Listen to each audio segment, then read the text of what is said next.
नमस्कार दोस्तों, स्वागत है आपके अपने YouTube चैनल राजस्थान बेरोजगार छात्र संघ में। आप देख सकते हैं कार्यालय जिला अल्पसंख्यक कल्याण अधिकारी अल्पसंख्यक मामलात विभाग बीकानेर ने 1985 नंबर जो आदेश है 21 मार्च 2025 को जारी करते हुए सदर सचिव और प्रधान शिक्षा अनुदेशक समस्त मदरसा बीकानेर को पत्र लिखते हुए Rajasthan contractual hiring to civil post rules 2022 के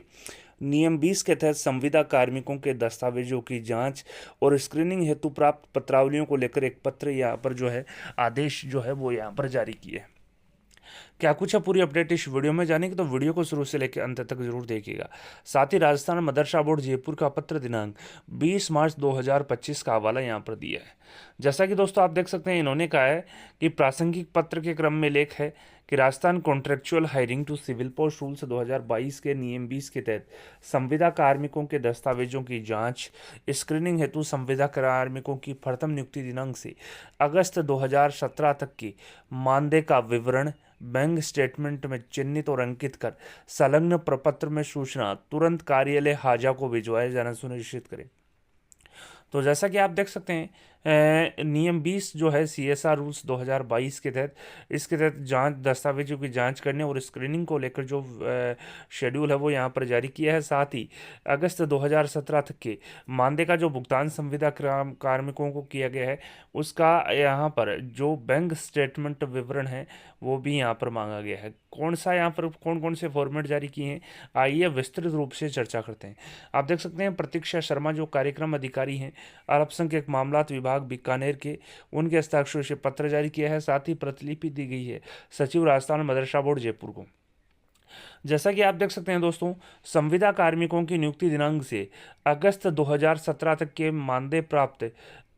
अप्राप्त और आंशिक प्राप्त होने का जो कारण है वो यहाँ पर पूछा है। जैसा कि आप देख सकते हैं इन्होंने इस फॉर्मेट में 3 प्रकार के कॉलम यहाँ पर जारी किए हैं। वर्ष, माह, मानदेय अप्राप्त, आंशिक प्राप्त होने का कारण। या तो मानदेय प्राप्त हुआ है तब तो उसका कोई कारण देना नहीं है, अगर आधा प्राप्त हुआ है या अप्राप्त हुआ है या आंशिक प्राप्त हुआ है तो उसका यहाँ पर रीजन देना है कि इतना ही क्यों प्राप्त हुआ है।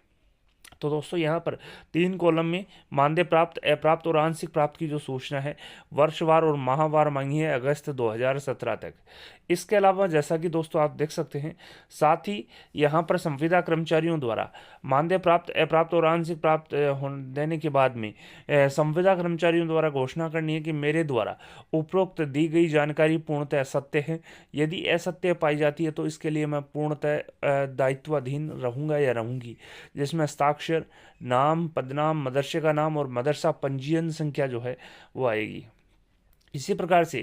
दूसरा जो फॉर्मेट है वो यहाँ पर जारी किया गया है कि संविदा कर्मी की नियुक्ति दिनांक से अगस्त 2017 तक के मानदेय प्राप्त होने अथवा ना होने, आंशिक प्राप्त होने का जो माहवार विवरण है वो भी मांगा गया है, जिसमें वर्ष और माह, जनवरी में कितना मिला, फरवरी में, मार्च में, अप्रैल में, मई, जून, जुलाई, अगस्त, सितंबर, अक्टूबर, नवंबर और दिसंबर में कितना कितना मानदेय प्राप्त हुआ या नहीं हुआ, आंशिक प्राप्त हुआ। अगर प्राप्त हुआ है तो कोई विशेष विवरण में नहीं देना है, लेकिन आंशिक प्राप्त हुआ या नहीं प्राप्त हुआ है तो विशेष विवरण में भी आपको देना है। साथ ही आप देख सकते हैं इन्होंने नोट लगाया है कि उपरोक्त माह के कॉलम में मानदेय प्राप्त होने की स्थिति में प्राप्त लिखें, अप्राप्त होने की स्थिति में अप्राप्त लिखना है, आंशिक प्राप्त होने की स्थिति में आंशिक लिखना है। तो दोस्तों यहाँ पर मानदेय की जो अमाउंट है वो यहाँ पर नहीं लिखनी है। अगर जनवरी में जैसे कि मेरे को मानदेय प्राप्त हुआ है तो मैं प्राप्त लिखूंगा, फरवरी में प्राप्त नहीं हुआ तो मैं अप्राप्त लिखूंगा, अगर मार्च में मेरे को आंशिक प्राप्त हुआ तो मैं आंशिक यहाँ पर लिखूंगा। इसके अलावा संविदा कर्मचारियों द्वारा घोषणा भी करनी है कि मेरे द्वारा दी गई जानकारी पूर्णतः सत्य है। यदि असत्य पाई जाती है तो उसके लिए मैं पूर्णतः उत्तरदायी रहूंगा। साथ ही जिस माह का मानदेय अप्राप्त है उसका कारण संलग्न प्रपत्र में दर्शित करना है आपको। इसमें संविदा कर्मचारियों के हस्ताक्षर, नाम, पदनाम, वर्तमान मदरसा का नाम और मदरसा पंजीयन संख्या जो है आपको अपडेट करनी है। तो मैं बता दूं, Rajasthan contractual hiring to civil post rules 2022 के तहत नियम 20 के तहत स्क्रीनिंग करनी है, जिसको लेकर दस्तावेज सत्यापन और स्क्रीनिंग को लेकर कुछ जो जानकारी है संविदा कर्मचारियों से रिलेटेड यहाँ पर पूछी गई है, जिसमें आप देख सकते हैं कार्यालय जिला अल्पसंख्यक कल्याण अधिकारी और अल्पसंख्यक मामलात विभाग बीकानेर ने एक 21 मार्च 2025 से 1985 नंबर जो आदेश जारी करते हुए सदर सचिव, प्रधान शिक्षा अनुदेशक, समस्त मदरसा राजस्थान बीकानेर को पत्र लिखते हुए Rajasthan contractual hiring to civil post rules 2022 के नियम 20 के तहत संविदा कार्मिकों के दस्तावेजों की जांच और स्क्रीनिंग के को लेकर जो पत्रावली प्राप्त हुई है उनके संबंध में कुछ एक्स्ट्रा जो सूचना है वो यहाँ पर मांगी गई है। साथ ही मैं बता दूं, राजस्थान मदरसा बोर्ड जयपुर का जो 20 मार्च 2025 का जो पत्र है उसका भी रेफरेंस यहाँ पर दिया गया है। आप देख सकते हैं नियम 20 के तहत CSR रूल्स 2022 के तहत संविदा कर्मचारियों के दस्तावेजों की जांच और स्क्रीनिंग हेतु संविदा कर्मचारियों के प्रथम नियुक्ति दिनांक से अगस्त 2017 तक के मानदेय का विवरण बैंक स्टेटमेंट में चिन्हित और अंकित करके जो संलग्न जो 2 फॉर्मेट है उसमें सूचना भिजवानी है, ताकि जो स्क्रीनिंग जो है उससे संबंधित आगामी कार्रवाई की जा सके। मैं बता दूं, स्क्रीनिंग की जो पत्रावली है वो भेजी हुई है, लेकिन उसमें कुछ इन्होंने एक्स्ट्रा जो जानकारी है मानदेय प्राप्त, अप्राप्त और आंशिक प्राप्त होने की जो सूचना है वो 2 फॉर्मेट में चाहिए। ये पहला जो फॉर्मेट है जिसमें वर्ष, माह, मानदेय प्राप्त, अप्राप्त और आंशिक प्राप्त होने का यहाँ पर कारण पूछा है। इसके अलावा दूसरा यहाँ पर जो संविदा कर्मचारी द्वारा घोषणा देनी है, दूसरा जो फॉर्मेट है वो माहवार है, जिसमें मानदेय प्राप्त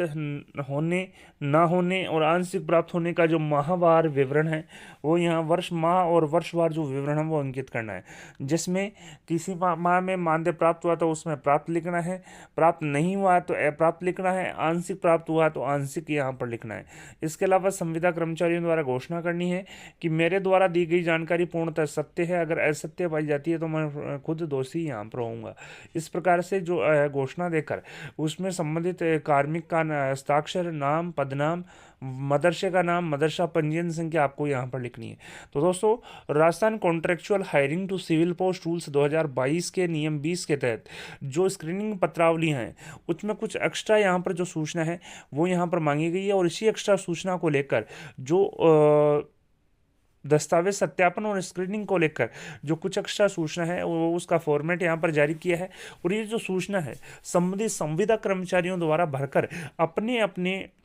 जो सदर हैं, सचिव हैं और प्रधान शिक्षा अनुदेशक हैं उनको उपलब्ध करानी है। और ये जो सूचना है वो जिला अल्पसंख्यक कल्याण अधिकारी को उपलब्ध कराएंगे, और जिला अल्पसंख्यक कल्याण अधिकारी जो है वो सचिव राजस्थान मदरसा बोर्ड को ये उक्त जो सूचना है वो उपलब्ध करवाएंगे, ताकि जो आगामी जो कार्रवाई है नियम 20 के तहत Rajasthan contractual hiring to civil post rules 2022 के तहत आगामी जो कार्रवाई वो की जा सके।